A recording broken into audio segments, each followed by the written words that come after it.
Have you ever had fantasies of saving a dying tribe? Of protecting them from encroaching civilization? Well, an opportunity has come up to turn that fantasy into reality. In 2 weeks, an untouched jungle in the Peruvian Amazon will be destroyed forever, and so will the natives inside it. Ancient tribes will be gone forever. Welcome to Now Playing Podcast review of The Green Inferno, a review chosen by Now Playing patron Sean Ray. This is a good omen. Hosted by Arnie. Wake up. These people never really had a chance. Stuart. That's the kind of guy you gotta look out for. And Jacob. We should feed you to the natives. But be warned, this episode will contain detailed plot spoilers and strong language. I think you're an idealist, Justin, and you have good intentions. But you're not ready for this. We hope you enjoy the show. Let's go before he sends the SWAT team.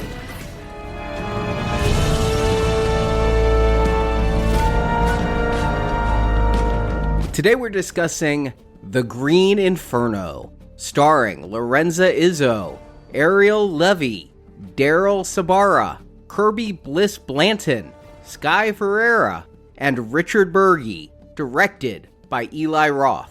This is the Now Playing co-host whose microphone is his gun, Arnie. And Stuart. And this is the co-host who's 100% wrong and 100% whore, Jacob. So welcome, listeners, to the second part of our cannibal movie retrospective, I guess we'll call it. Is this the leftovers? Pull that hand out of the fridge, warm it up, time to eat. Well, we are here because this movie was picked by one of our patrons, Sean Ray, who has picked several movies in the past, and he is here again to join us. Hello, Sean. Tell us why The Green Inferno. Hi, Jacob. Hi, Arnie. Hi, Stuart. Thank you for having me back on, guys. Well, just, I've listened to a bunch of the one-off horror movies that you guys have reviewed in the past, April Fool's Day and New Year's Eve, all that stuff. I kind of ran out of retrospectives to listen to, so I was listening to a bunch of the one-offs, and I thought, well, you guys had your roots in horror movies, and I thought I'd bring out one of the masters of horror, and I'm laughing when I say that, Eli Roth, Green Inferno. This is probably the only, except for Thanksgiving, probably the only Roth film I would recommend. I didn't grow up watching horror movies, and I've kind of figured out that slashers are really kind of in two, not just slashers, but it's kind of in two different camps. Like you're either rooting for the victims or rooting for the killer. And I find myself more, in line with like the Halloweens or the Texas Chainsaw Massacres, that you're kind of rooting for the victim. And I watching Eli Roth's movies, he's kind of like in the other camp. But I guess finally he picked some people where I'm kind of like, from the get-go, ready to be eaten. These people are so annoying, and I can't wait for the tribe to dig into them. It's kind of a hate watch then, or at least you enjoy the victimization of, social justice warriors? Or what are we calling the victims in this cannibal stew? Yeah, exactly. I mean, we all know it. Let's be honest. If I have to be the only one that says it, we'll say it. We all have these people on, online where we see that. And, Eli Roth talked about this. He said he was kind of becoming aware of reactive activism, what he calls slacktivism, where, he saw people online who were outraged about some cause that, 24 hours prior to that, they knew nothing about. And people are just retweeting defensively because they don't want to look like they don't care. And so he wanted to make a movie about those people. Ironically, he's going to promote Twitter on this. A lot, yes. So, Sean, did you see this film when it was new, or did you catch it later? No, I caught it later. I listened to Kevin Pollak used to have a podcast where he would interview filmmakers and just people he liked. And Eli Roth, what I think people like about Eli Roth and what I kind of like about him now that I've watched most of his films is he's so enthusiastic about horror movies.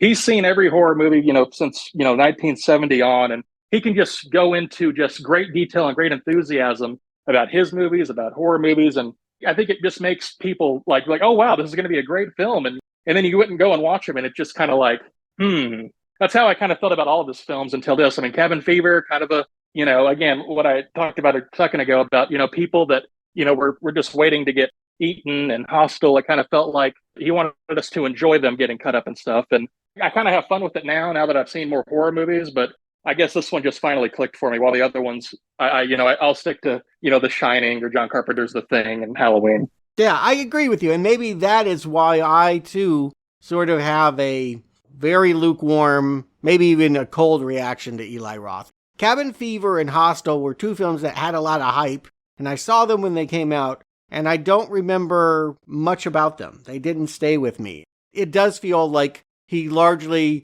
exists to be cruel and to hurt his characters. You've got to be up for the torture porn aspect of it, or at least that's what it felt like to me. I was less into it, and I skipped this one. I didn't see this movie when it came out. It didn't help that it was associated to Cannibal Holocaust, a horror movie I had maybe even been avoiding but hadn't seen. So, yeah, this one totally went by me whenever it came out. What, about 8 years ago, 9 years ago? And we talked about Eli Roth when we reviewed Thanksgiving last year.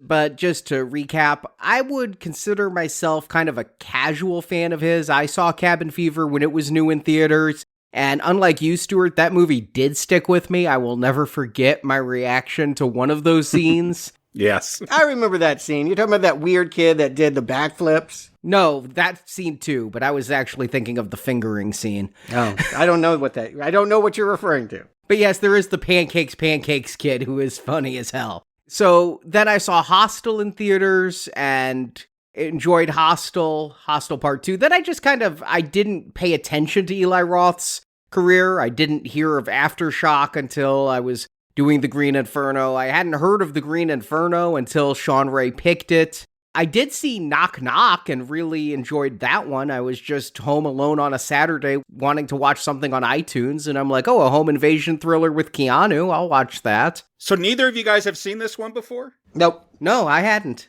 Okay, I did because we were doing Thanksgiving, and I just wanted to get more familiar with Eli Roth stuff, because I think I'd only seen Cabin Fever at that time, so I watched his two Hostel films. I watched this one as well, and so, yeah, I knew what we were going into. I had seen Cannibal Holocaust before as well, so I kind of knew what to expect. But yeah, I didn't see this in theaters. I wouldn't say I'm an Eli Roth fan now, but it was not a name that would get me to go see a film in a theater back then. I don't know that anyone did. It only made about $12 million on a $5 million budget. I don't think it was considered a success. Maybe a break even. I just love that it opened 9th at the box office. That cannot be considered a success by any metric.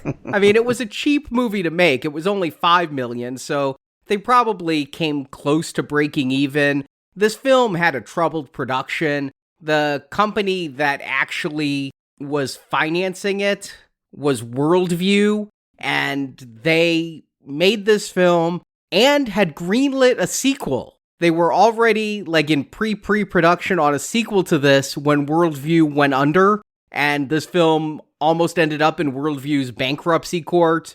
Blumhouse came out of the woodworks and bought the rights to this film, so it's really funny because when I think of the Green Inferno, you look at Wiki, it says it came out in 2013, but I'm listening to the commentary they did, and he's talking about making Knock Knock and making films that would come out after the fact, and it's because this film got tied up for so long. Yeah, it didn't hit theaters until, 2015, I think? Yeah.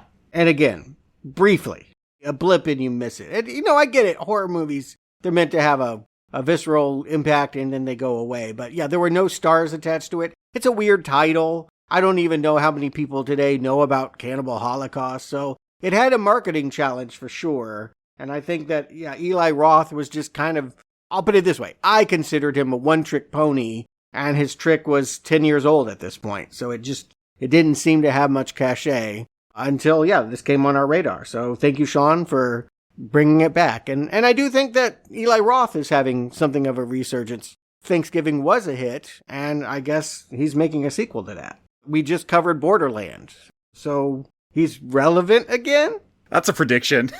I think you heard me turn that into a question. Well, this must have somewhat of a cult following. Shout Factory did do a special edition release of this on Blu-ray in 2019, so... Uh-oh, how many commentary tracks did you have to listen to? Only one, but it was totally useless. That's par for the course. It had so many people involved, they were all just reminiscing about the shoot instead of, really getting into the movie. And then the most painful thing was a 1 hour making of behind the scenes footage, which I think replicates what it's like to be on the set, where you just spend 5 minutes watching makeup get applied to one of the people in the tribe and then have them talk about lighting for 10 minutes. It was really a waste of time. I mean, Arnie, you got that Shout Factory disc. They had to have like multiple cuts of this, right? Like, I don't know. Was this ever edited down? Was this controversial? Well, it got confusing because it does say it's the director's cut on the Blu-ray, but according to movie censorship, that's actually just a marketing ploy that Roth insisted on using, even though there's no longer version. It's the rated R MPAA version, and Roth is like, no, but this is the director's cut. Now, apparently, in Italy, they cut about 3 minutes out of this film, and so only in Italy is there a VM14 rated version. Like for teenagers? Yeah. Italy, the home of modern cannibal films? This is too violent? Right, yes. When we watched Cannibal Holocaust, they were very comfortable airing snuff on primetime television. 30 years later, we have to trim the splatter out of the splatter picture. Yeah, it looks like everything is gone. It looks like Jonah's death is gone. You don't get to see the eyes plucked out. What? You don't get to see the close-up of the guy who walks into the propeller blades. This is why you're watching this film. This feels like that My Bloody Valentine situation where Stuart and I watched a theatrical cut that had no deaths in it. Right. I don't know why you would release it at all. You're getting soft, Italy. Yeah, I guess so. Well, we all saw the same cut. Arnie, what did we see? Give us the plot. Justine, played by Lorenza Izzo, is a freshman at Columbia University in New York City. In one of her classes, Justine learns about female genital mutilation that occurs in places around the globe. Just an aside, that's a phrase I never thought I'd be using in a movie review podcast, female genital mutilation, but we'll be discussing it a lot tonight. Justine is appalled by this information and wants to get her father, a United Nations attorney, involved in stopping the practice. Justine's passion garners the attention of fellow student Jonah, played by Aaron Burns. Jonah is a member of an activist group, and he invites Justine to join. Justine is taken in by the charismatic group leader Alejandro, played by Ariel Levy. Alejandro has a plot for the group to fly to the Amazon rainforest to stop a group of developers from destroying a patch of land where a local native tribe resides. The group of activists go down there and chain themselves to trees and bulldozers, live streaming the workers and militia who consider shooting them. The group draws enough attention to the work that the development is shut down. But all is not what it seems. The entire protest was a scam funded by a local drug dealer. While the protest got one group of workers to pull out of the development, it was also a different company could come in and take up the contract. While flying back to New York, the group's airplane suffers an explosion and crashes into the forest. Several are killed in the crash, and the survivors are taken captive by a local cannibal tribe. The cannibals kill and eat Jonah. In the cage, Alejandro turns on the others, focused only on his own survival. He knows the new development company will be there in a few days, and if he can survive that long, he'll be rescued. Then the three women in the group, Justine and two others, are tested for virginity. When the tribe discovers Justine is a virgin, they prepare her to undergo a genital mutilation ceremony. While the tribe prepares for this, the hostages attempt several escapes. None are successful. One of the group members kills herself after finding out she'd eaten human remains fed to her by the tribe. Justine and some others attempt another escape, but Alejandro incapacitates one of the escapees because he doesn't want to be the only one left for the cannibals to eat. The escape is foiled and the other escapee is killed, and Justine is returned to the village for her ceremony. Justine befriends a young tribal girl. The little girl helps Justine to flee the village.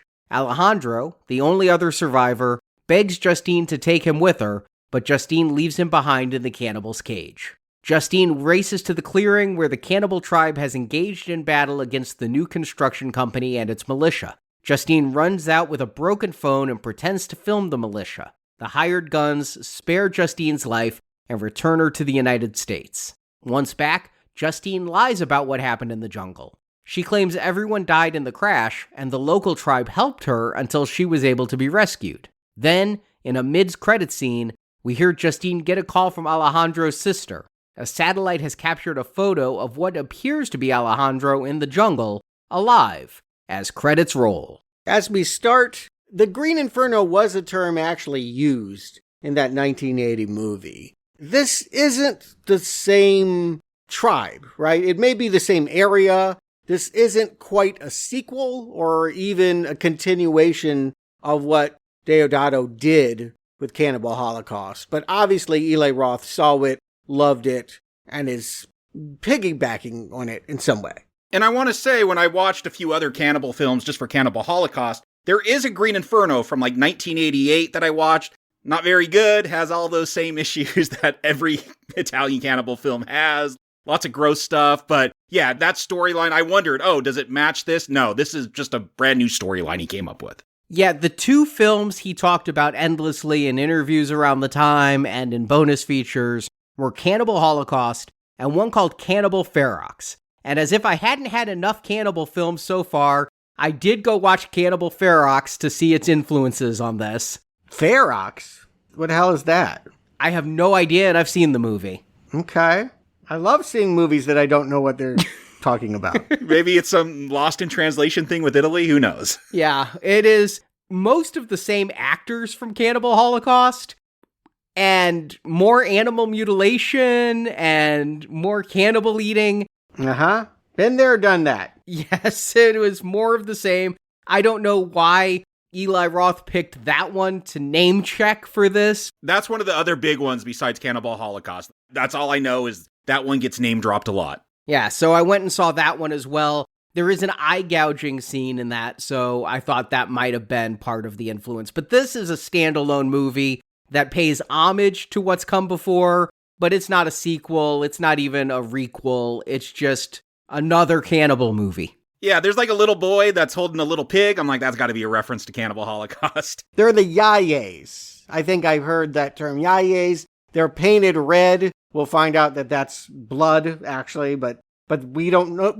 It's a misdirect. When we see the father and son going around, they're like cutting off fruit. They give the indication that this is just, at the very least, omnivores, not headhunters, not cannibals. This is a victimized tribe who is now facing bulldozers coming into their rainforest. Of course, that would be a cause that New York University students would want to take up. And it felt weird, like at the beginning of this movie, you get that big glossy Universal logo and everything. I'm like, this feels, after seeing that really grimy, cheap Cannibal Holocaust, like all these shots of the rainforest, like gorgeous looking. Yeah, I gotta say, they did well with the cinematography here. I really liked the color. I really liked the vibrancy. Yeah, after spending so much time in 70s and early 80s grindhouse films, it was really nice to see a film that really had color pop again. And yeah, this opening scene, well, we talked about with Cannibal Holocaust, one of the things about the cannibal films is the white people always do something to piss off the tribe initially. In Ferox, it was killing people so that you could get emeralds. In Cannibal Holocaust, it was torturing them for the footage to fake a documentary. And here we see right from the beginning that people are bulldozing where the tribe is and just killing them without provocation. Not that I think these people weren't cannibals before this happened, because you don't just jump to cannibalism this quickly, but yes, this is the reason why I guess we root for the cannibals, is because this opening scene shows us peaceful tribe people, and then they just get gunned down. But you mentioned New York University students. One thing Eli Roth really was proud of, and I hadn't noticed it, but cannibal films often started in New York City, like Cannibal Holocaust did, and Cannibal Ferox, and then they'd go to the forest and then end in New York City, so he knew he had to film some outdoor scenes in New York, and we are introduced to Justine, played by Lorenza Izzo, who would become Eli Roth's wife shortly after this film. Of course. Who wouldn't love a director that does this to you? She is a virgin, apparently. That's going to be mind-blowing later on. Yeah, New York University was where the second camera crew came out of to find the original documentarians in Cannibal Holocaust. So, again, it made me think that this was going to be some kind of sequel. I even had the misconception that this was found footage, that this movie would be entirely done by camera phones. And, you know, there's so much talk here is given about, well, live stream and shame people. I don't know why.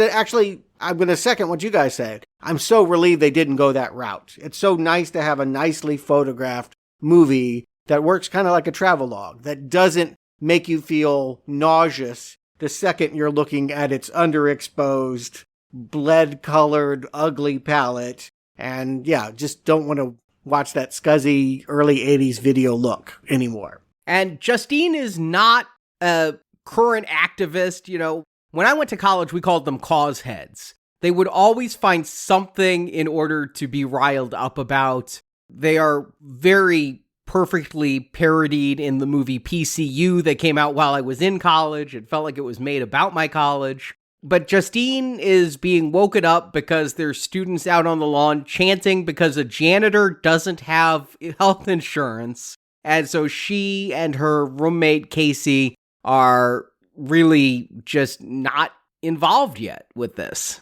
And Casey's not going to be. The roommate makes it pretty clear when she pops up her head that they're ruining her Sunday morning, that she wants to sleep in, that activism for her is, an annoyance. And she has a lot of judgment when her friend looks like she might think about joining the hunger strike and not eat a bagel. Yeah, and if this is filming, you said around 2012, because it did take a while to come out in theaters briefly, this would have been Occupy Wall Street going on, right? I think they dropped the 99% and the 1% with this janitor strike, which, you know what? They're college kids, like, yes, go explore politics and activism. Like, I don't have a problem with them, like, having a hunger strike for their janitors to get health care. Yeah, I want to jump on that and second it even more emphatically. It's good to care about social causes. We don't like social justice warriors because they're pious, not because they want social justice. Hopefully all of us want equality in this world. It's just that some people make other people feel lesser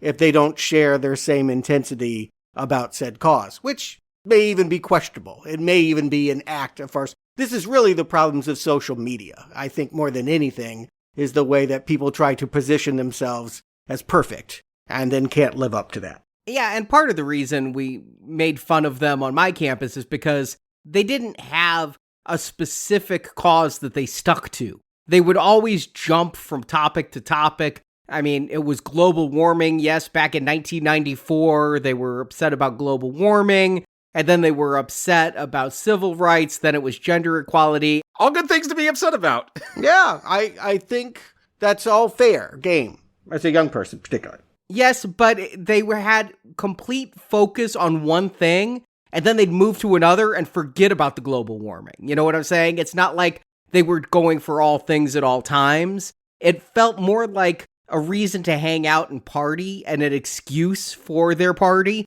than it did an actual movement that could accomplish something. And I think that's perfectly understandable as a young person when you're trying to find your identity. You do wear a lot of different outfits. You do try a different look every week. You are trying to find something authentic that you might shop around for the things you care about. Again, I'm not going to have a high judgment about that. I understand that that is how young people are. And I think it's interesting we have our main character. I don't hate her. I do think it's easy to hate some of the people she's going to travel with. But for her, I think that she is what her roommate claims she hates. She is a girl who is getting involved for the wrong reasons. Basically, she thinks the boy is cute, right? Yes. He's got a long hair, he's got a guitar, and he seems sensitive and passionate, and maybe he'll be passionate about me. It's pretty clear when she keeps staring at that group that it's only one person, and it ain't the janitor that she's keeping her eye on. And it's not Jonah, who's the one who approaches her after class. Of course, they do have a class where they explain female genital mutilation. Let's put it out there for the audience so that they know what this is in case they don't. I don't think it's brought up very much. I had whole classes on this in college because I was a political science major, and yeah, we talked about this going on around the world. Yeah, well, I mean, this is done for comedy's sake. Yes, I definitely think that if you had any kind of class about anthropology or studying cultures, yeah, female circumcision definitely came up. I definitely think that was something that would raise eyebrows. I don't think that many teachers would dramatically hold up the device used for said female circumcision. They kind of make her look absurd when she's learning this lesson here. But again, I think what sticks for this girl is the idea that she would go through a procedure to become a woman and never enjoy sex again. She's a virgin thinking about sexual activity, admiring a cute boy, and all of a sudden it's put forth the idea that someone could take that away and call her a woman for it. I just find it to be lazy screenwriting that the thing she's learning about in class that day, that niche topic, is going to be what she's facing a couple days later in movie time. It's Chekhov's genital mutilation. I kind of agree, Arnie, and it feels weird. It's like, no, this isn't just about cannibalism, but we're also going to bring up these, worldwide issues going on with women, too, with female genital mutilation and all of that. It's like an added thing that I did not expect in a cannibal film. I like it. I think that it's appropriate. So much about horror is about violence towards women. It feels appropriate that this is, like many slashers, about sex. This is about a young virgin who's thinking about becoming promiscuous and seeing danger everywhere, that she's going to have to face her worst fear and be brought to it in part because she pursued this boy for the wrong reasons. To me, that feels like good writing. To me, that feels clever, a good way to set up the conflict. If this were all about Alejandro and his folly to go down south, I don't think I would care nearly as much. I think I would be kind of like Sean, just sitting back and waiting for the bowling pins to fall. It's more interesting that I do kind of like our final girl, and I do think she's got an interesting hang-up as she's getting involved with this group. I mean, she definitely has some judgments about them. She gets kicked out of one meeting because she does kind of call them out as posers.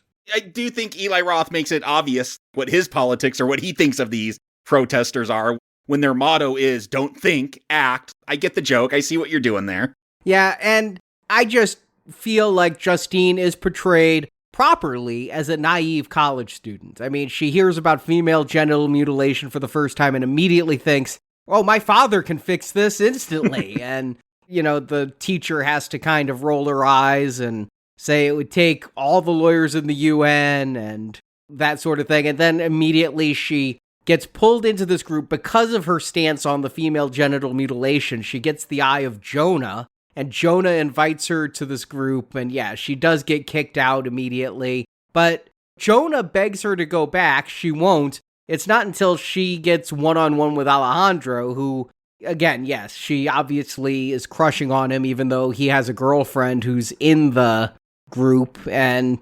Alejandro invites her back in after finding out that her father is a UN lawyer. Sure. And I also think that he's just guilty of something the kids call today negging, right? You want a girl to like you and chase you, you just belittle her, and she can't get enough. She falls victim to that. Like, he treats her bad pretty much from the start of this movie to the end, and it just makes her want to prove, like that she gets involved in this in some ways. I do think she does care about female genital mutilation, because again, women are being impacted. It's personal to her, and she's thinking specifically about being robbed of the pleasure of sex. I think it's a cause that she would care about, but the reason why she gets on a plane is to prove to him that she can be as passionate as he is. And he's got a girlfriend that definitely is giving a lot of stink eye. I like the fact that this is, again, you talk about young people being more narcissistic, pretend in their politics. This feels like a love triangle that just happens to be playing out on an international stage. And it's not just a triangle. You called out Jonah. He's always there trying to hit on her, trying to get that seat next to her on the plane. He's going to be called out as the fat guy in love. Nothing sadder, they say, and that was funny. If you're setting up a slasher movie, and I assume Eli Roth at the helm, that's what we're going to be getting, it's a pretty clever way of bringing us into characters. That's a hard trick to do anymore. If we've seen as many slasher movies as we have, we usually want to just get to the blood. And I will just say, it's 40 minutes before we get to the blood. And I don't mind because I like this setup. That's what I would say. I think that it's more interesting than most the reasons why this girl is being pulled into this activist group and being talked into something that does sound very dangerous, that her father, her roommate, that everyone is telling her don't do. But he's just so cute, right? And she's got to prove to him that she's worthy.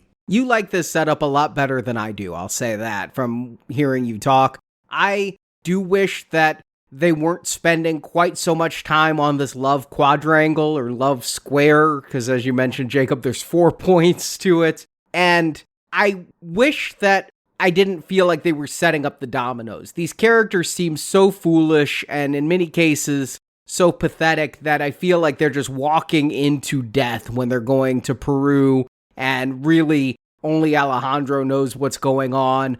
They seem pretty dumb, and, you know, this was kind of the setup for Hostel, too. Some dumb Americans go abroad and aren't prepared for their trip and end up staying in a hostel, and bad things happen. Here, I see this same kind of pattern playing out. It's just taking longer to do it. You think Justine is dumb? I think they're all stupid for going to Peru like this, yeah.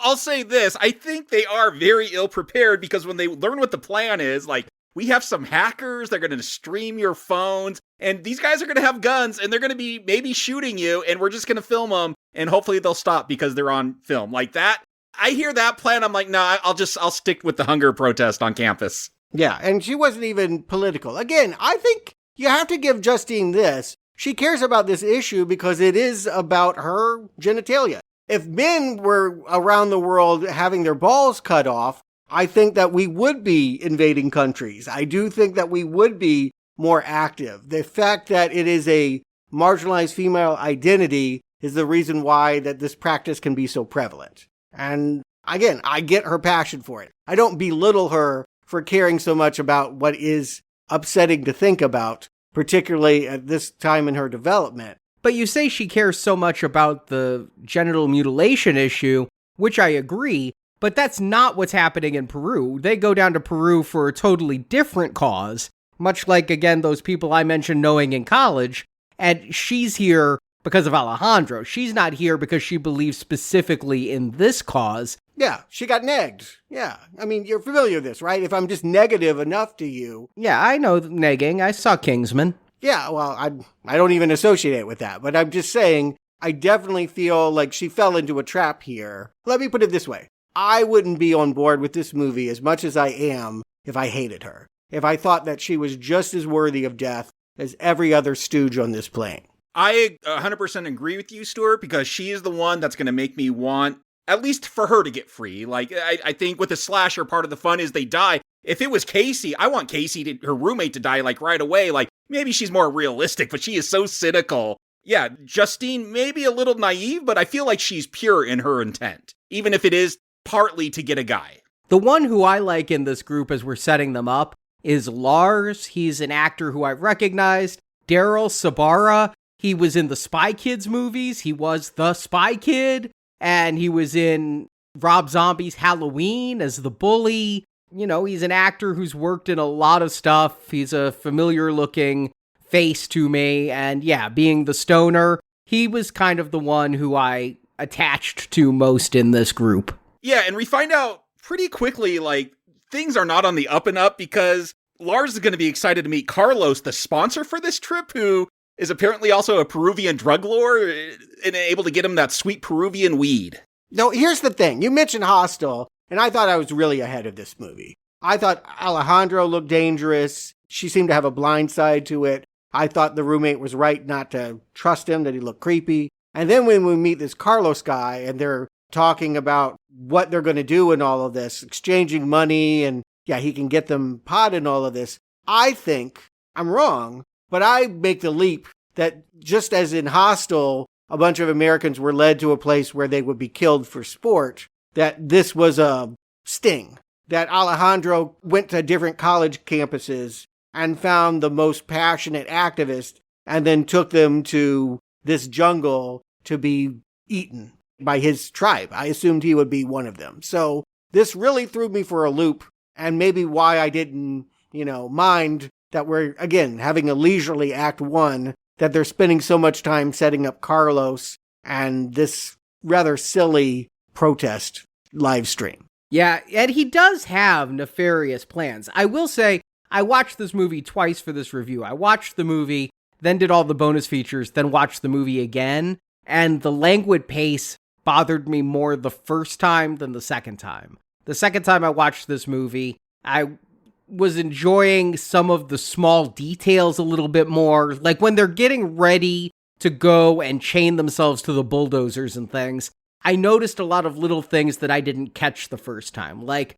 they're all getting their chains and their locks, and Kara, Alejandro's girlfriend, takes Justine's lock away and says, "No, I've got this," and gives her a different lock. And it turns out the lock she gave Justine was broken, and they were setting her up so that Justine would have a gun to her head here.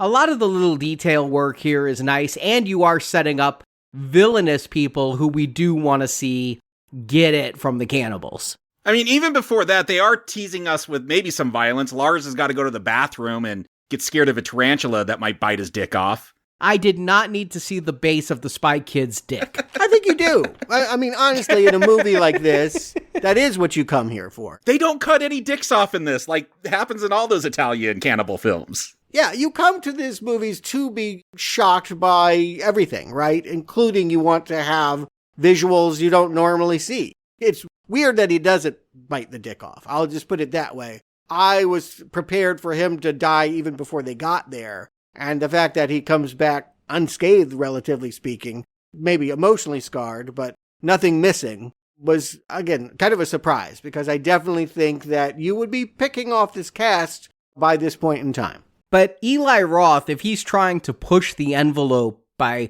showing a flaccid penis on screen and things, this movie is neutered compared to the cannibal films of old. This movie is safe. This movie is a safe space. This movie is got kid gloves on compared to all the other cannibal movies that we've watched. So I really don't think that this helps push the envelope any more than if we didn't see the dick. I would say, first of all, I'm grateful to be in the safe space. I don't want to watch another movie like Cannibal Holocaust ever again. Thank you very much. But that's not for me. I don't want to watch real murder. The violence in this movie, however outrageous, will never approach watching a monkey get his head chopped off in real time. That is an entirely different experience that I don't expect Eli Roth to be able to replicate, and I'm grateful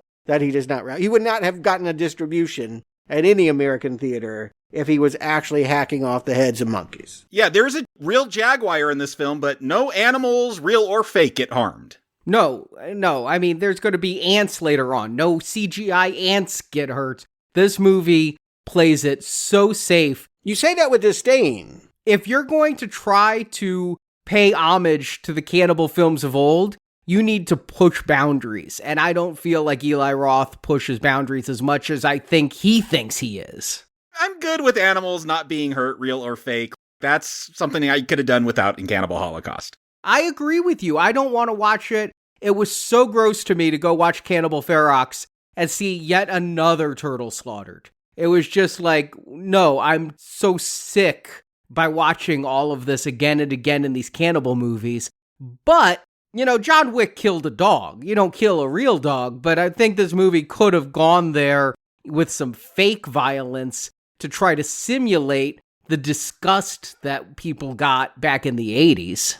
It would never be the same thing. No matter how realistic, there's something protective about the movie experience when we know that it's a mirage, when it's an illusion, when we know that there's special effects artists and computer graphic artists that are causing the images we're seeing. Yeah, like I said, seeing that shiny Universal logo at the beginning, sets a totally different tone for a cannibal film for me. Which is, to circle back around, why I didn't need to see the Spy Kid's dick. It did not make this movie edgy.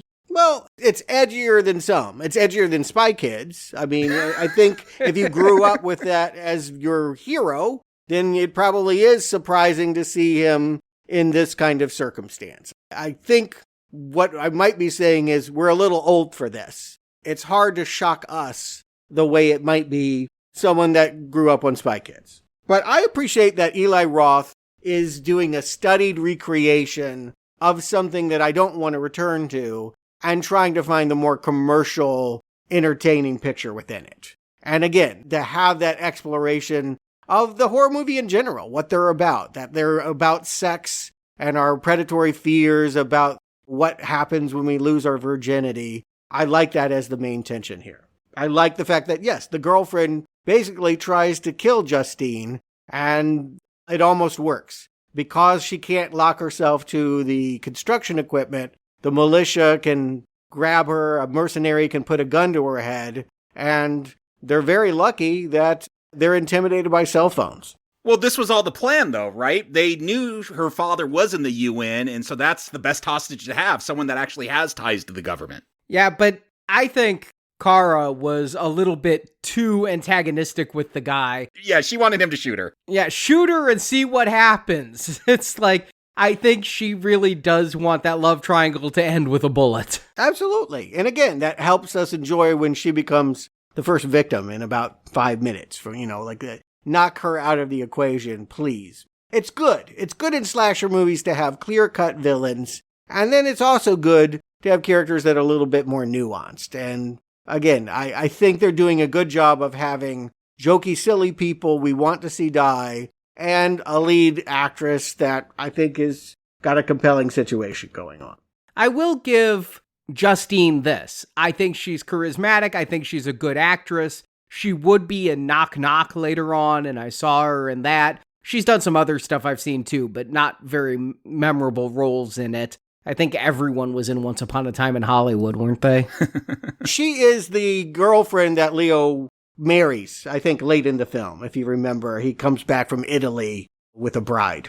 And we talked about her in Confess Fletch, too. I do remember her from that. I think she's good in this. I like her character, and I do believe her.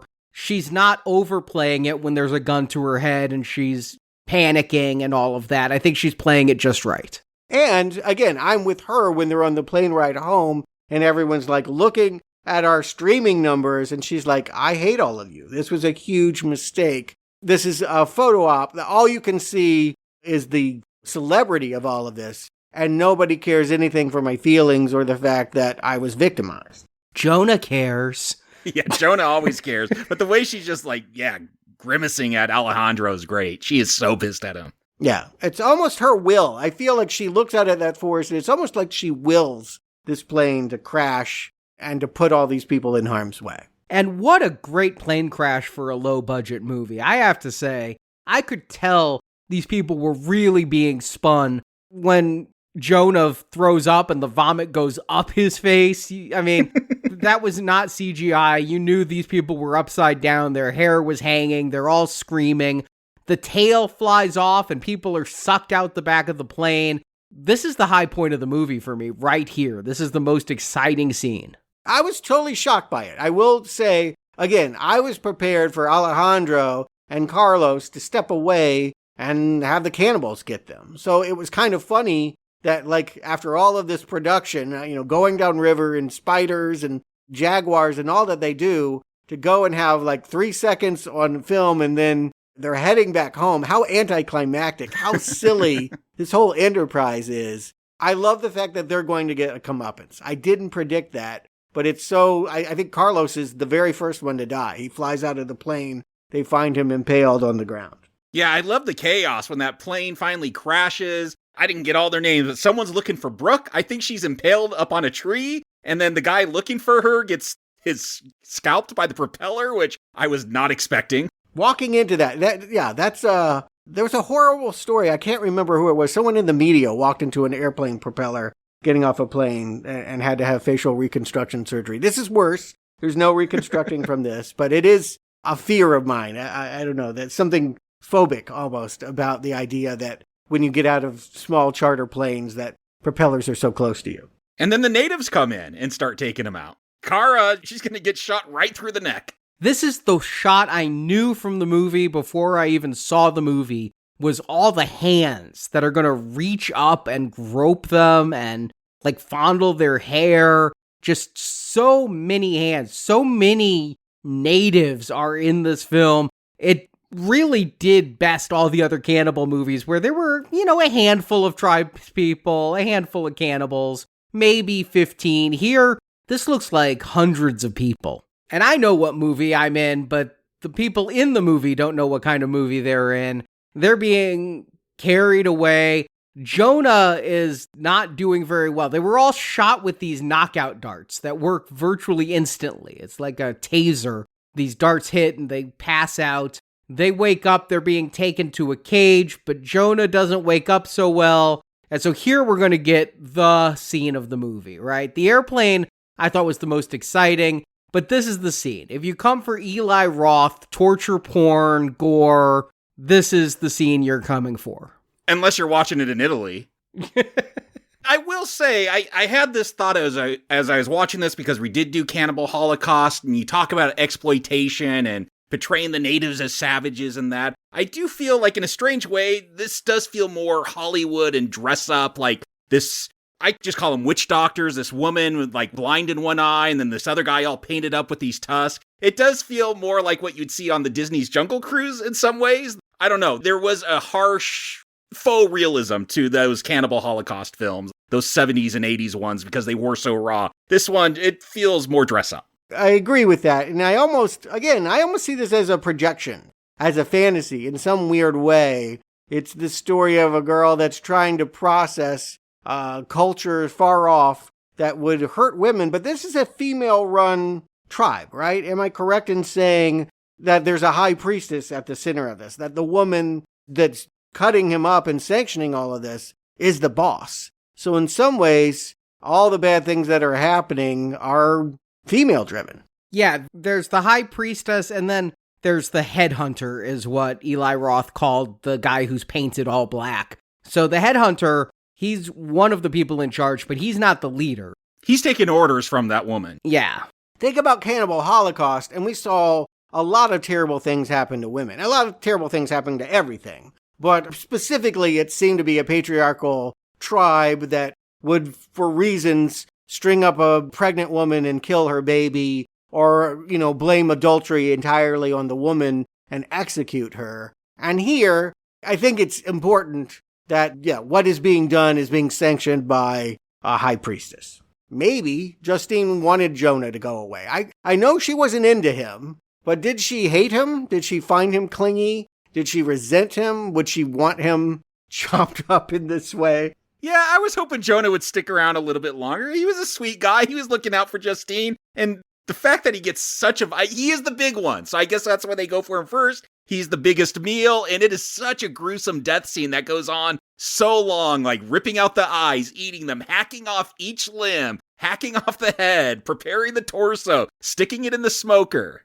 Yeah, it is quite the death. Now, I have the phobia when it comes to things with eyes, and they're going to dig out his eyeballs. Didn't bother me in the least, because when I watched this the first time, I'm like, what did I see? It is such an extreme close-up. Now, I consider Hostel the king of all eye movies. If you've seen that film, you know what I'm talking about, and if you haven't, I'm not going to spoil it for you. But that has a scene that had me squirming in my chair in theaters. And here, I'm like, what just happened? I had to back it up, make sure that was an eyeball being plucked out. It's just, they have really good makeup effects here. I'm not dinging the movie, but I feel like that shot was done in such a close-up, and then you never really see the eyeball in her hand before she eats it. That's how you get around the MPAA, I think. Yeah, it really didn't bother me, and that kind of thing normally would. I consider that a flaw of the way this was filmed and edited.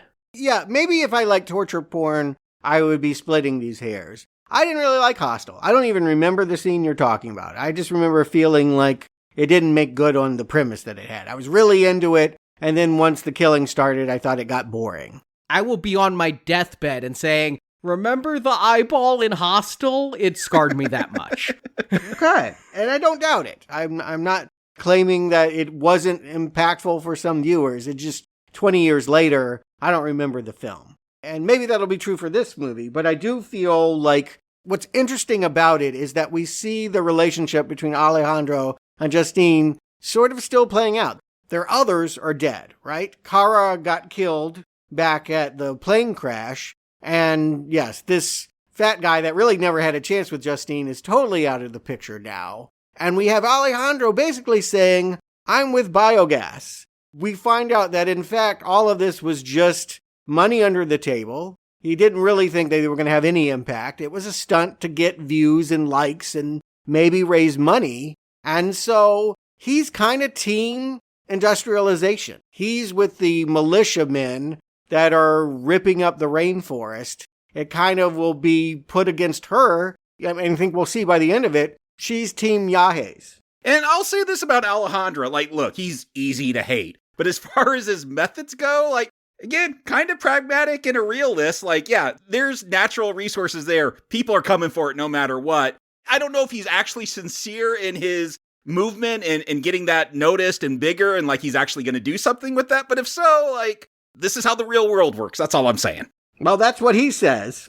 But Alejandro is this Machiavellian guy who's literally going to sabotage the others so he has a chance to live longer. So anything that comes out of his mouth is pretty much suspect. You shouldn't agree with him because he's going to be shown to be so evil and crazy. I am agreeing that we will rape the earth to get natural resources. You cannot stop that. It is inevitable. Yeah, and it goes back to that old joke, too, about guys running from a leopard or whatever. And I don't have to be faster than the leopard. I just have to be faster than you. So, yeah, his strategy is, I want to live. I understand what that means. And that just means I have to be less appetizing than all the other people around me. So he's hoping the fat guy will sustain them for the 3 days he thinks it will take for biogas to regroup and tear into the rainforest and rescue him. And I think if they were able to play with this more, the middle of this movie would be more intellectually interesting. It ends up just being a torture porn movie and a pretty good one. But I do feel like Alejandro, because he's made so evil and so clear-cut so early, there's nowhere dramatically for him or Justine to go for the rest of the movie. And it feels like there's really nothing this group can do about their situation because it's going to get called out that they're believed to be construction workers. It's mistaken identity. Would the tribe treat them this way if they knew they weren't part of those miners coming in to get the gas and everything? Who knows? But I thought you could try to convince them, try to communicate. I guess we'll get some flute scenes where they try to communicate. That's it. Yeah, and this movie's going to go for gross out in all the different ways. There's going to be Jonah's death, and then we get this girl, Amy, who earlier she was shown being bitten by bugs and talking about how she got the vaccine shots needed before the trip, but she still got some kind of stomach illness. So they're going to throw in a diarrhea gross out moment as she has to go to the side of the cage and relieve herself, which is truthfully the most disturbing thought for me the whole time is how do you wipe? You're just going to be really smelly and chafed. No, and I just feel like this is Eli Roth's sense of humor. This is supposed to be funny, having to shit in front of everyone, and it smells and the sound effects he uses. I could see the horror in it, in real life, but the way he plays it feels very juvenile. Yeah, I guess that's my struggle with Eli Roth, is that I usually find that he has something interesting in his storylines, and then they just devolve into, pranks and being punked and gross out humor that he just doesn't take his plots to the next level. And Thanksgiving, I think, is his most interesting movie because it had the most characters, the most going on. It had the most meat on its bones, if you will. Here, yes, there's a relatively small cast in a cage with pigs, and now it's just about watching them die in semi-creative fashion. But what is going on with the flute? You bring up the flute, and I'm trying to find out, is this a metaphor for something? There was this whole speech when Justine met with her dad. I'm guessing the mom is dead by the way they were talking, and Justine used to play the flute, and something of the mom's, some silver she owned was made into this tiny flute necklace. Grandma. Oh, it was grandma? Okay. Yeah, so maybe is she Jewish? Are they implying that this was some kind of heirloom, Holocaust? Yeah, because Casey makes a joke about Jews earlier too, and she's like, it's okay, I'm Jewish. So I'm like, okay, so yeah, is she the same ethnicity? But what are they I guess what I'm saying is, what are they really getting at here? Is it a phallic symbol that the mother and, we have a virgin that can master the flute? And sometimes a flute is just a flute. But it's not.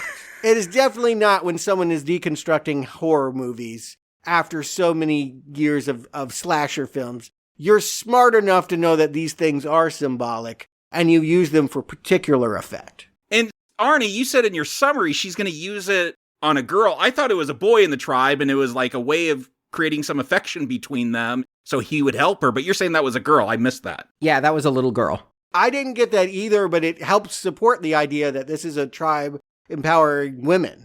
That in some ways, the reason why the final girl gets away is because, a little girl sees kinship with her. A pre-sexual little girl at that. But okay, we can talk about the splatter, because that's all there really is to talk about in the middle of the movie. And it's pretty good. I mean, if you just want that, if that's why you're here, I hate people, these people deserve to die, and I want to see them Romero-style ripped limb for limb. The Spy Kid really does. It feels like a Day of the Dead moment when he gets it. Yeah, but, he's one of the last to get it. I mean, the only scene that impacts me after the diarrhea scene is what comes virtually right after that. The next day, the 3 surviving women are taken out and tested by that high priestess. And when I'm watching this the first time, I'm like, what exactly is going on? She has a claw. She's reaching between the legs. I thought she was feeling the genitals for that part they cut off. Well, I was afraid she was cutting it off, and then when she doesn't do it, it takes you a beat to realize that it was just a virginity test. Did a hymen break? I didn't realize. When she gets to Justine and Justine is bleeding, I'm like, okay, so Justine's on her period? What's going on? No, I took it like she broke the hymen. I'm like, okay, did they set her up as a virgin? I don't know. I feel like you have college-age kids, you got to set up their virgins, because I'm assuming otherwise. I agree. I honestly had to pause the movie and go to the Wikipedia plot summary, because I'm like, I don't know what just happened. I don't know what I just saw. I thought she was on her period, but I'm not sure. And then they smeared the blood on her forehead.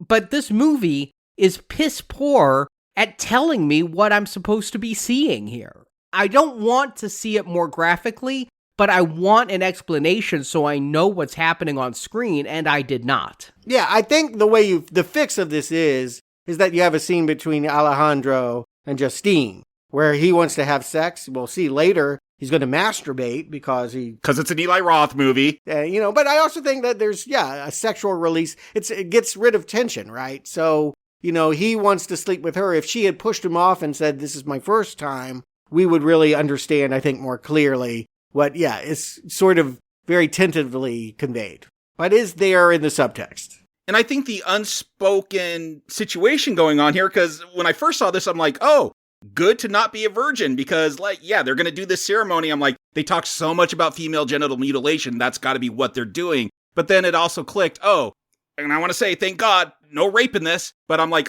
that's what's going to happen to her, because she is the virgin. She's going to be used to, breed with. Yeah, it's plenty old dark. How much do you want that verbalized in the film? I don't know. I'm kind of good with how they leave it. I just want to understand the storyline that's going on. It's going to be very important, and yet it's just, if I hadn't read the Wikipedia article, I wouldn't have known what was happening in the film. And it is weird that it's being a virgin that targets her. The other 2 are safe because they weren't virgins. Well, they're going to be food, I think. Yeah, exactly. We have one slip away, make it to a boat, you think she's okay, and then little kids are putting on her tattoos, and Amy realizes that the bull that she's eating is her girlfriend. And that is a pretty gruesome scene, the way she just quickly smashes that bowl and cuts that throat. I don't think it would go that easy in real life, but it's a shock. Yeah, again, Eli Roth knows how to do this. I never doubt his ability to do the gross out. And I think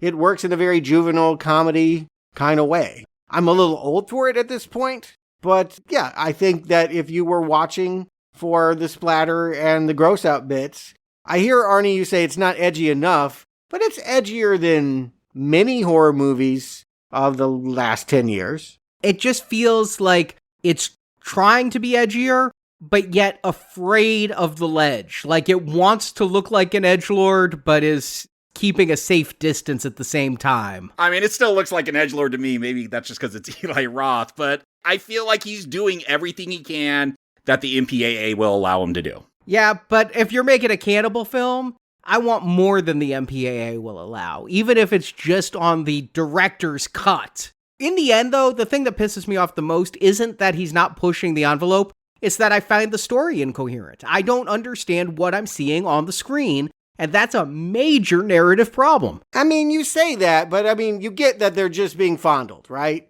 And, what was going on in Cannibal Holocaust? People were violated. Their boundaries were crossed. Their bodies were mutilated. She did something with a claw to 3 women. It feels icky and gross, and I don't know that knowing anything more changes anything other than maybe your empathy for Justine and her specific issue. Again, that the storyline you say you don't like, that this is about her confronting the idea of having sexual pleasure taken from her.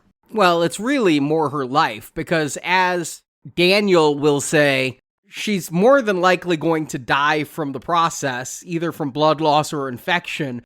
There's a lot more at stake than just sexual gratification here.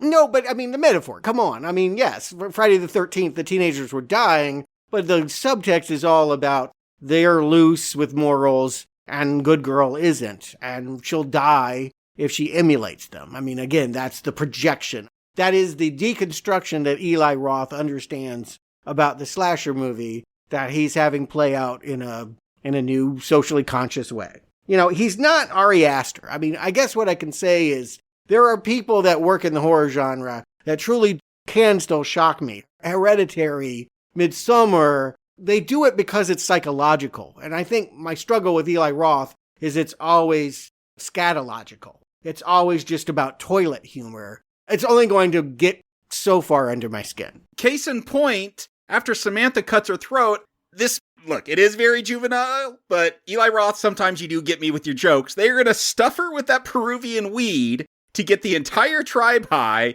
And I don't know, it's a joke that works for me. And then they tag it with some munchies with Lars getting eaten up. I'm like, solid joke. That is the one time I felt ahead of this film, is when they are putting the weed in there. I'm like, you don't want cannibals with the munchies. But apparently that was the entire pitch for this movie before Eli Roth made it. He was talking to another filmmaker and said, I have an idea about cannibals who get high and get the munchies. And the other guy's like, oh, you have to make that film. Sold. I would fund that. And yeah, I like the throat slashing death. I like that reveal that she ate her girlfriend and then just kills herself. And then, yeah, the kids playing with the tattoos, pasting it on their own skin like kids do with those temporary tattoos. I thought that was kind of a fun death. But yeah, when they get stoned and decide that they just are going to eat Lars alive, that was a good scene. That was really zombie. The little girl running away with the leg. The tribespeople who played in this movie, and they were really tribespeople out in Peru. They had never heard of a movie before. They had to be shown a movie to know what it was. They showed them Cannibal Holocaust as their first movie. And they thought it was a comedy, and we're like, yes, we'll love to do this. But I think that they play really well as stoned. I like the headhunter when he's playing with that dead arm hanging from a hook and poking at it with the stick and things. It is a laugh out loud release scene after all the things we've seen that have been so awful. Yeah, but this is all laugh out loud. I mean, all of this has a comedic, again, scatological. I mean, you're laughing at being grossed out, as opposed to truly psychologically disturbed. Yeah, seeing bodies get cut up here, I don't know, maybe it feels a little bit more plastic than Cannibal Holocaust, but that wasn't really a scary movie either. It's about grossing you out. Like, can we show you a skeleton with bugs crawling all over it? Yeah, that's its own thing. We've had that review, but something that I do want to circle back on, Alejandro, again, he could be running off with them. And instead, he made the choice to keep Lars as the one that they would kill. What was that about? Why didn't he leave the cage with the rest of them? There was nothing binding him there, right?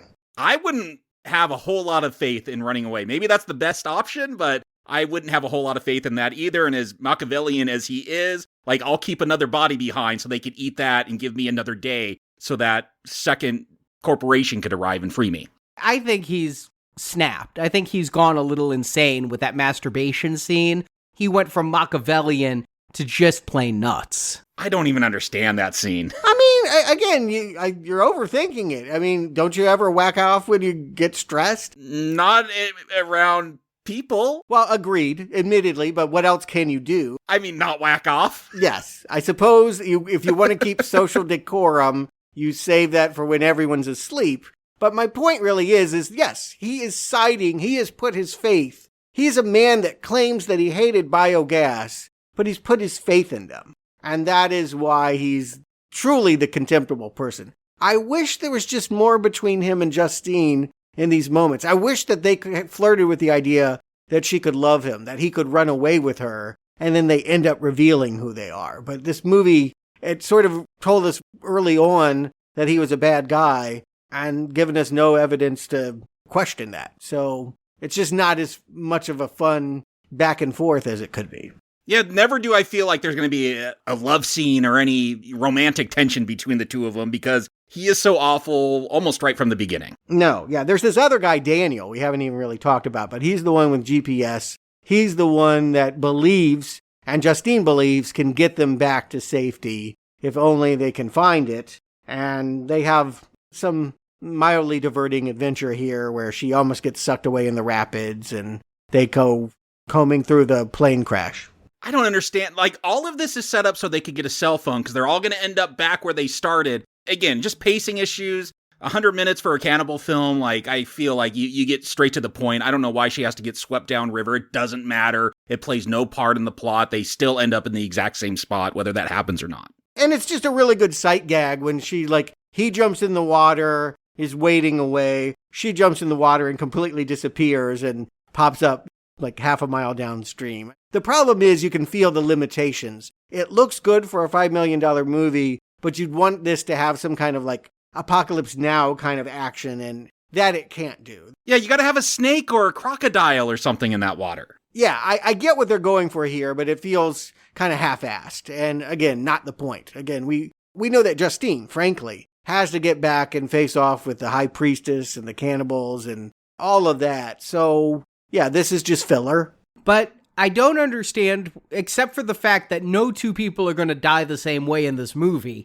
I don't understand why the cannibals decide to feed Daniel to ants instead of themselves. Maybe that's a delicacy. It looks like a delicious green slime that they slather him in. And maybe the ants provide a crunchy, who knows what. I haven't eaten a human being, so I don't know if ants make you better. Apparently, these ants are supposed to be real ants. They don't look like real ants. It's like those ones from Crystal Skull, right? They look better than that. No, they really don't. At no point do I think these ants are real. Just pour ants on the guy. I mean, come on. You can't hurt the real ants, though. But get the ant wrangler to pour ants on the guy. It'll look better. But apparently these ants, and Eli Roth said in the commentary, he didn't set this up well. These ants supposedly have the most painful bite of any animal on Earth. Each bite hurts like a bullet wound and will stay that way for a week. But they aren't set up much like the other problems I had in this movie. You're not really sure why these ants hurt this bad, because if you've had an ant bite, you're not screaming the way Daniel is. You got to know about these special ants if you're going to do this death.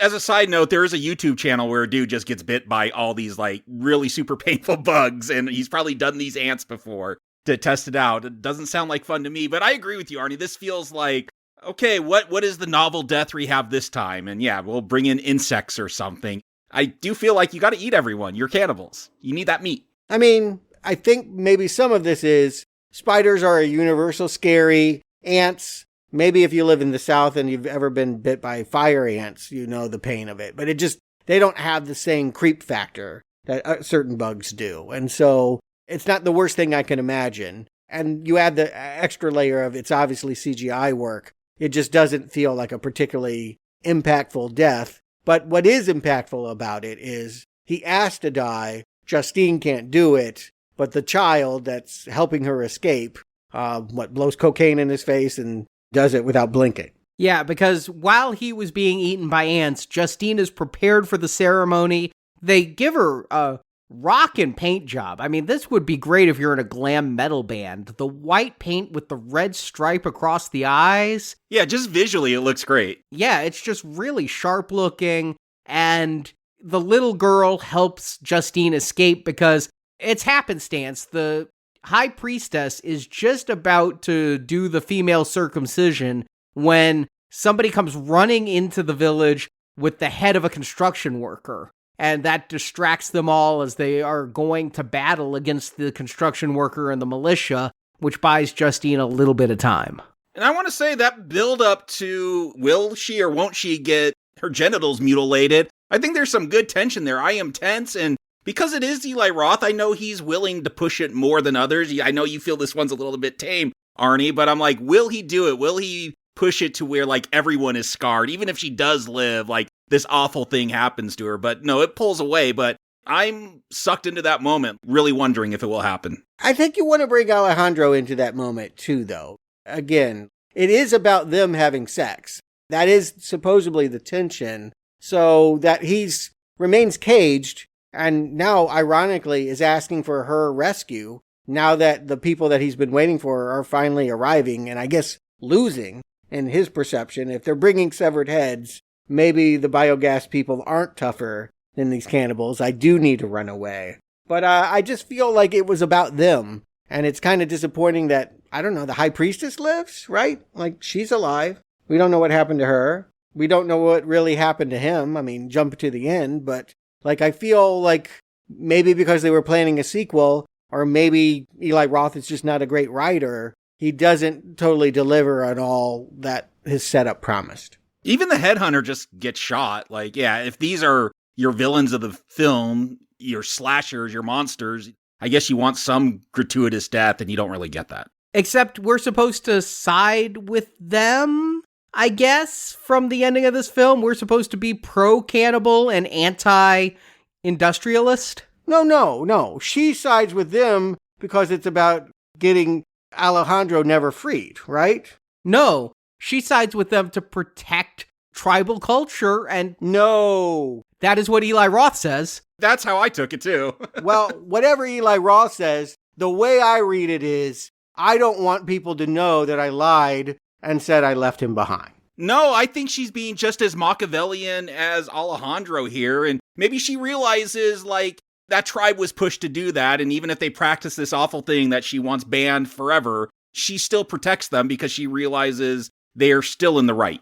No, think about it. If they push forward and get that, then they're going to find him. He's going to be eaten by that point. He's out of the picture. They're seconds away from finding and saving him, and she wants him, A, not to escape, and B, not for anyone to find out that she knew he was still alive and left him. So protecting the tribe, protecting that secret is also protecting her own. All I'll say is I thought there would be one either end movie scene or mid-credit, end-credit joke scene of Alejandro being eaten. I just assumed he was dead because he got left there. Yeah, and I took it in the movie the same way you did, Jacob. She was protecting the cause she went down there for. She went down there to save a tribe from industrialization, and she went back, and if she said that they were cannibals, then the industrialists would move straight forward, but she was able to frame it like the industrialists slaughtered peaceful tribal people,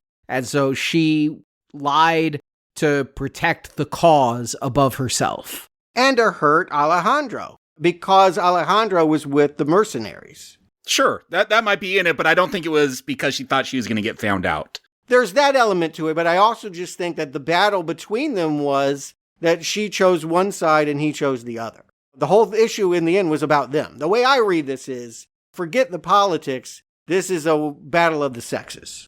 And the movie definitely can be read that way. But disappointingly, not enough. I mean, again, I feel like so much of the metaphors, the flute gets dropped, the puma or the jaguar. The jaguar, yeah. Yeah. They had a line about saying that they drag people away because of their sin. It doesn't drag anyone to hell, yeah. Did they run out of money? Did they rewrite themselves? Did they film it and say it doesn't look good enough? All I know is that there is a lot of great setup that doesn't turn into a great climax. I agree, and I'm going to blame it on writing just in general, because I feel like that's not this movie's strong suit overall. You see a lot of motifs in it, Stuart, that I don't even give it credit for having that much. I do like, again, if you're just studying this as a take on classic horror, I love it was just a dream bit. You always got to have that, right? Jason Voorhees popping out of the lake and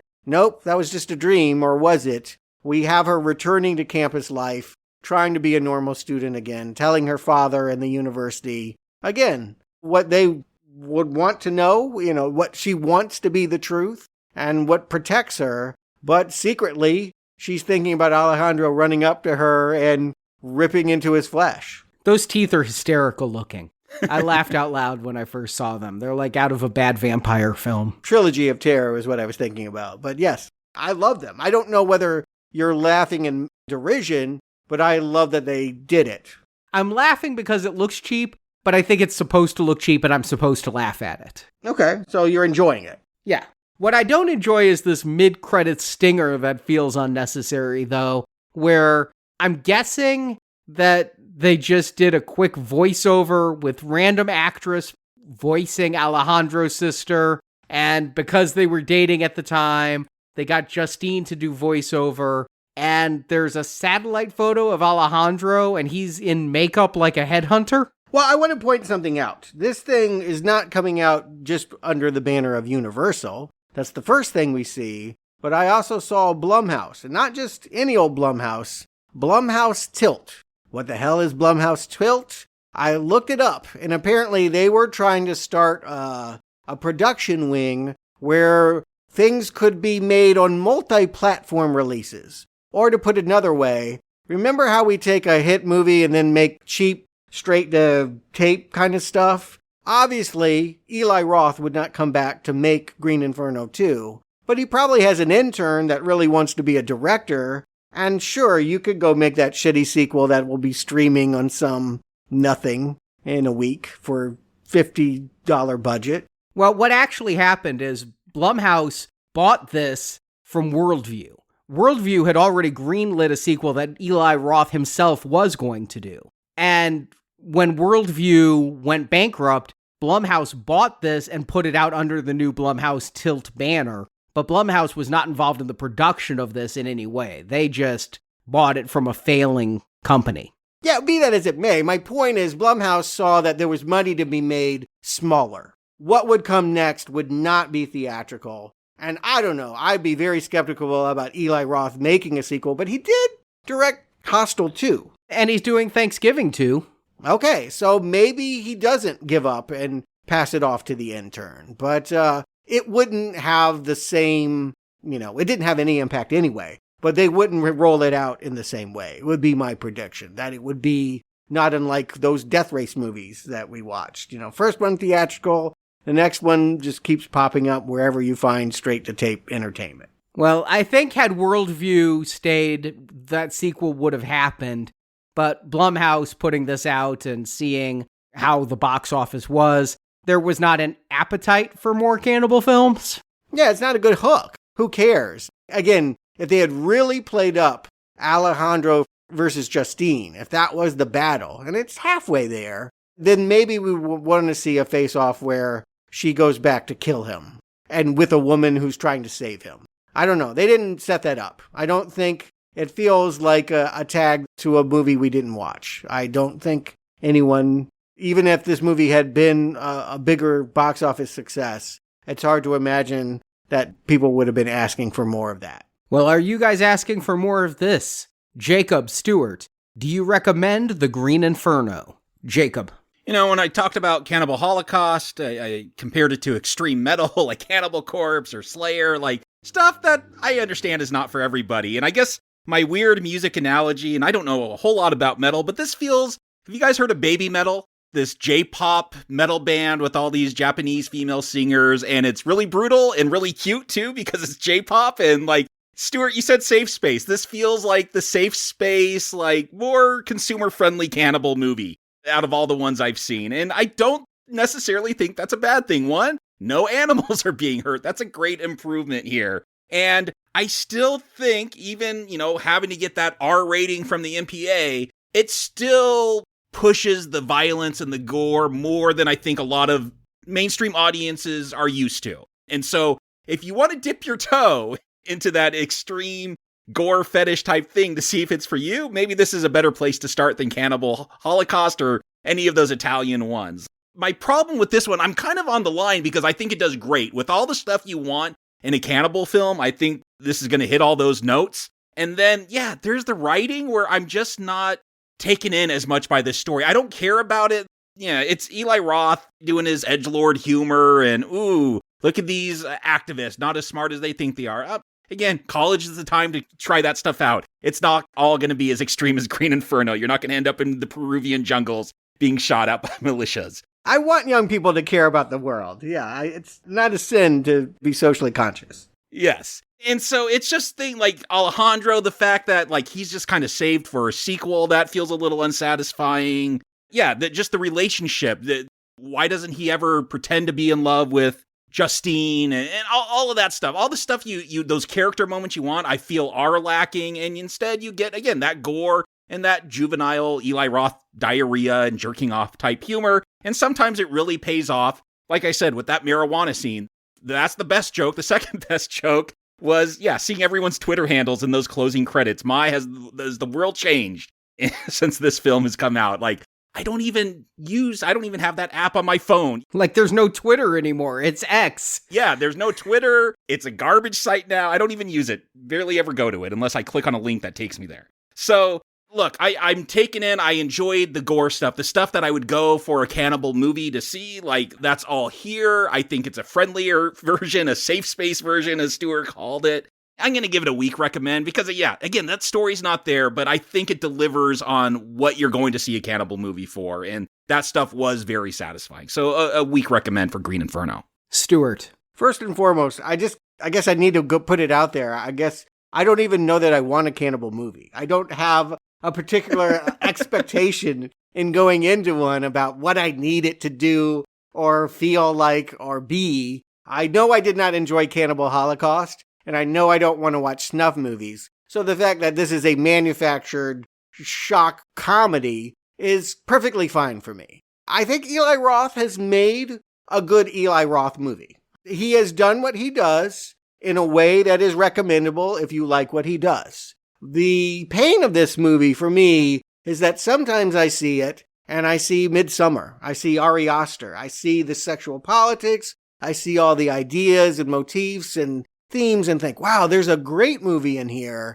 and I don't get a great movie. I get a perfectly fine splatterfest when he really could have had next level, truly psychologically disturbing horror on his hands. The tragedy is that Eli Roth doesn't ask more of himself. But if you like what he does, and I did like Thanksgiving, I don't think this one is quite as good, but it's similar. I think it's a pretty good time and a solid recommend. And I kind of echo what you guys said in your recommends. I mean, I've been on a long journey through cannibal films at this point.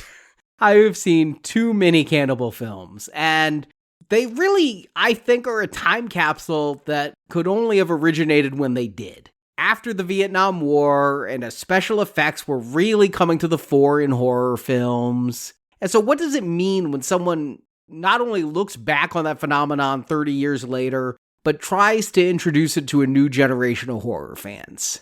And the result is the least shocking cannibal film I've seen. Not one animal is hurt in this film. Not even an ant, not a tarantula. Now, this is a good thing for me as a viewer. I hate to see animal violence. I was disgusted by it. But not having it lessens the pure shock grindhouse value of the originals. So we turn to human violence for shock and for fun, and it does have that. But most of it has the slick effects that just keep making me think more of Hostel than Cannibal Ferox or Last Cannibal World. You have college students out of the country getting in way over their heads, about to be killed. Hostel and Green Inferno are really similar. But I would say Hostel has the better eyeball terror scene, because I could actually see what happened in it. But you don't want to see that. But I do, it just grosses me out. Yeah, you do. You do. I hear you saying, I come to, torture porn to be tortured. Don't treat me nice. Don't put on the kid gloves. And this film didn't shock except for the sexual assault virginity test and the implications of female genital mutilation. And please understand, I don't want those scenes to be more graphic. I don't want more assault in the films. Again, with the animal violence, all the sexual assault was just awful in those old cannibal films. But it was just filmed so confusingly here Roth wants to push the envelope, and it seems like a desperate way to do it, and yet it doesn't actually go there. And the 70s and 80s cannibal films would have gone there. But Green Inferno isn't without its fun. Jonah's death is wonderfully, gleefully gory. The airplane crash is exciting and well filmed. It's the highlight of the film. And honestly, of all the cannibal films I've watched, Green Inferno's probably my favorite, simply because it is so fake. Because no animals are harmed. Because it does have kids' gloves. And the acting is a cut above any of the Italian cannibal films I watched. I mean, they have actors. Yes. But this is a safe cannibal movie, sanitized for a modern and mostly American audience. Definitely not Italians. They're too scared of this one. What has happened to Italy? But being the best of a bad lot doesn't instantly get a recommend. I'm on the borderline with this one because of the pluses I mentioned, but I really wonder what this film has to offer since it does shy away from the extremism of its predecessors. I mean, this feels like the shallow end of the pool. If you're cannibal curious, start here to see if you want to go further, but I don't see a lot in the cannibal genre as a whole, or this film in specific, that makes it worth your time. It's all shock with little plot. So I'm giving this a weak not recommend. I almost recommend it for the scenes I mentioned, but it's really not enjoyable. Watching it the second time really solidified for me this is a not recommend of a movie. Wow, I'm totally shocked. I thought it was easily entertaining, and I thought we would all have a pretty good time, but yes, find things lacking in it. I hear all your complaint, but I'm surprised to hear you say it was unpleasurable. I know, you're usually saying, I wish there was more gore in this. I wish there was this. Maybe you want more than just gore, though. Yeah, I do. I want more than those Italian cannibal films gave me, and that was a lot of gore and a lot of rape and a lot of animal mutilation. No, give me story and characters and pacing, and let me know what's going on. If I hadn't had to rewind at one point to be like, is that an eye being gouged out, and then pause for Wikipedia, I might be more forgiving of this film, but I feel like Roth is just a bad storyteller here. I feel like this is lazy and borderline racist with its portrayal of Central Americans. I didn't enjoy the film. I don't enjoy any of the cannibal films. There's not a single cannibal film I have watched in the past month that I would give a recommend to. And again, you keep bringing up the other ones, and that's, yes, this thing takes visual cues from those movies, but it's an entirely different experience to watch Cannibal Holocaust. We've had that show. Again, I can only conceive of that as some kind of artistic dare. It is performance art. It is not storytelling. Whereas this very clearly is a movie. It's an attempt at storytelling. Yes. No, again, and halfway there. Again, I thought that if you just like splatter, this is an easy movie to appreciate. I'm not sure that you'll be satisfied if you're looking for anything more. So, Sean, what about you? I mean, I know why you picked this. You said this is one of your favorite Eli Roth films. What do you think after hearing our review? And have you dipped your toes into other cannibal films that we've mentioned or in the genre? Yeah, I did watch Cannibal Holocaust before this review for the first time. I give that a very solid recommend. It's funny that Arnie said that this doesn't go far enough because Eli Roth, and this is obviously his pretentiousness, but he called this movie his Fitzcarraldo. Like, he's like, movies are too safe now. And, he wanted to film something on location with the tribe that's cut off from the world. And, the cast and crew had to get vaccinated from yellow fever and stuff like that. So he's very proud of, quote unquote, how far he went. But no, it's a popcorn horror movie. This is not in any way like Cannibal Holocaust or anything like that. Or Fitzcarraldo. I've never seen that, but yes. Yeah, I mean, I think what he's saying is like the director literally kind of went mad on the set of that movie. And the fact that they didn't go to a soundstage, Arnie, you at least have to admit this, that they really went to the jungle. They really found a tribe that had not been photographed. They pushed that envelope at the very least. I could give the movie credit for that. Yeah, the cinematography is great in this film. Yeah, I'll agree. The cinematography is really good. All those other cannibal films went to Central American jungles too. I'm not going to praise Eli Roth so much for that, but the movie looks good. Absolutely, except for those ants. Yeah, but I think some, just speaking from me, I think I have to give some credit to that because filmmakers aren't doing that anymore. This isn't 1970s Italian cinema. To be fair, I do want to point out that this is where Eli Roth was making films at this point. He had produced and starred in Aftershock, made in Chile, right before this. He would go on to make Knock Knock down there. He preferred making movies and could make them cheaply down there. So he was already set up in Chile and Peru to film like this. But no, I mean, this movie looks good. I'm not going to take that away from it. It's a weak not recommend. It is not an atrocious film. Yeah, absolutely. And I totally understand what you're saying. So, yeah, and like I said, this is before, like I said at the beginning of the show, before Thanksgiving, this is the only Eli Roth film I would recommend because I think he finally balanced, for me, the humor and horror in a way that I could get behind. Like I said, I just think Cabin Fever and Hostel, the tone is too extreme in horror and too extreme in comedic for me to get behind it, but this one for some reason works.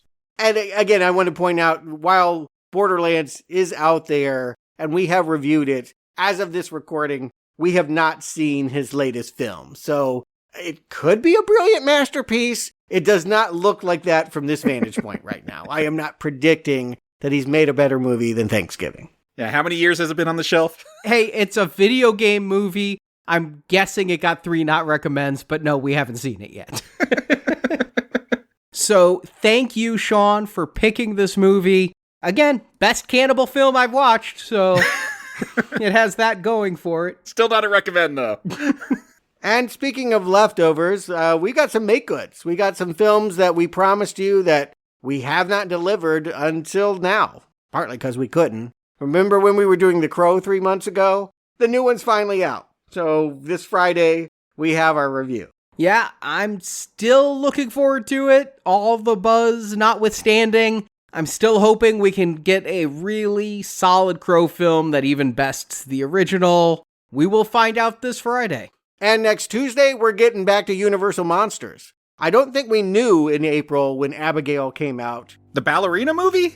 Yeah, right. We knew she was a vampire. We didn't have it confirmed that Universal Pictures had sanctioned radio silence to remake Dracula's Daughter, or at least that's what they're claiming now. So we're going to pick that up as part of our Dracula series that we covered when we did Renfield and Bela Lugosi and Frank Langella and all of that.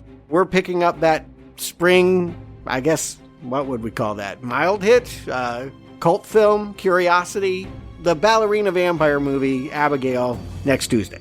So thank you in advance for your support of our show. If you're joining us for The Crow this Friday, it is your support and support from people like Sean here on the call that allow us to keep podcasting week after week. So thank you for listening to Now Playing. Jacob, Stewart, thank you for joining me. And until next time, thanks for coming. I mean it.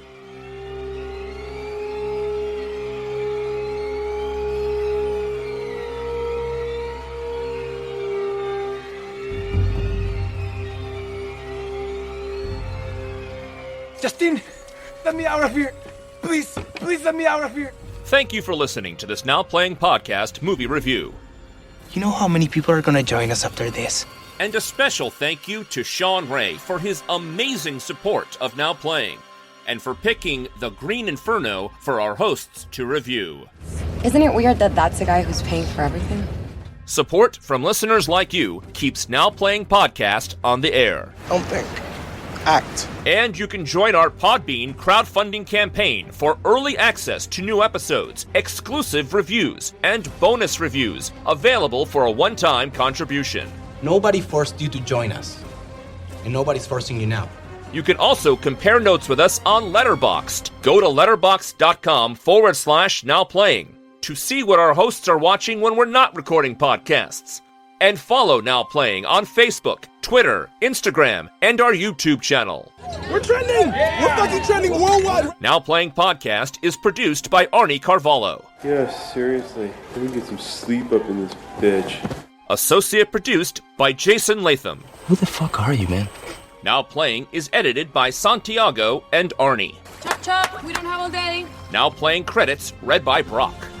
Well, what do you want me to say? The opinions expressed in this podcast are those of the individual hosts and may not reflect the views of Venganza Media Incorporated. I think you're 100% wrong. I think you're 100% whore. Venganza Media Incorporated is not affiliated with, and this podcast has not been prepared, approved, or licensed by any entity that created the film analyzed herein. My father's a lawyer at the UN. Maybe he could get involved somehow. All movie clips and music included in this podcast are the intellectual property of their respective copyright holders. They are included here for the purpose of review, and no infringement is intended. You need every lawyer in the UN to stop it. Now playing is a Venganza Media production, copyright 2024, and no part of this show may be reproduced, repurposed, or redistributed without the written permission of Venganza Media Incorporated.